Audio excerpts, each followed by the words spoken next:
let's look at the physical symptoms with low blood sugar, because that's where the headaches come in. And you can have these acute fatigue attacks. You're sitting there in your car in the rush hour going home and you really feel, I have to find a gas station because my brain is shutting off, and you have to have a chocolate on the way home. It can be dizziness, shivering, and all of a sudden you have this high pulse. And you have, like we said before, in the evenings you have these cravings for sweets.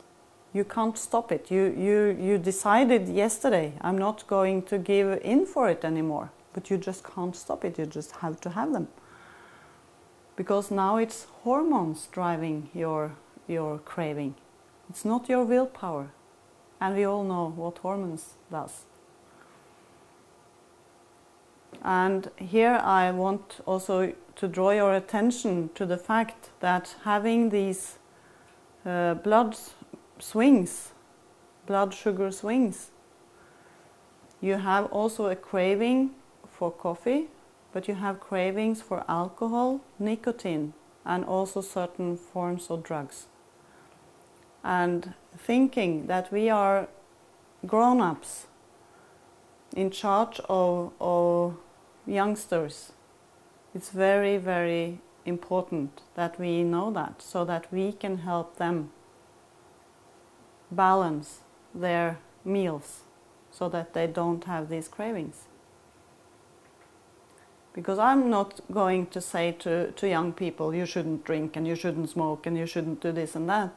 But I want, if they choose to smoke or if they choose to use alcohol, it should be a choice and not a craving from their hormone system, having to have it, being completely out of control.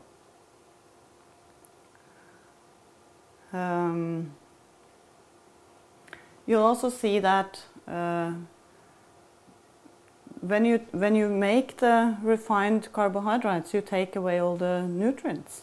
It's only energy left. So you have a lot of energy, but you're empty. And in the end, it's getting difficult to get up in the morning. The alarm goes off and you're far away from thinking that you want to get up. In the end, you have no energy for physical activities. The only activity you have is to sit in front of the PC or on the couch with a remote control for your TV. What scares me more are the mental symptoms, because here you see the hyperactivity and the concentration difficulties.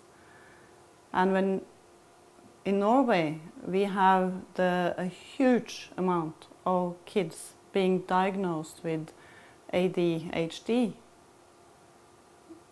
being medicated.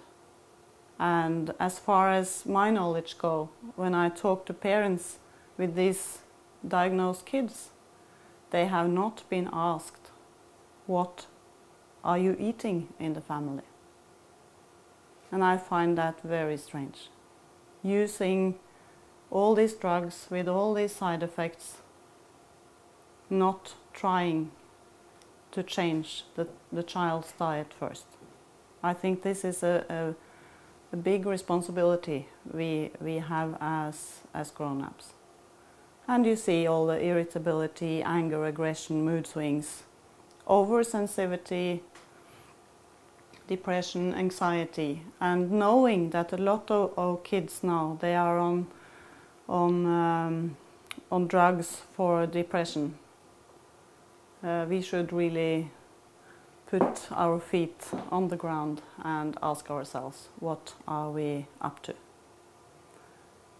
I want to bring forward again the stable blood sugar, just to remind us about the gift that we can every day, in every meal, choose for ourselves. And the choice is up to you.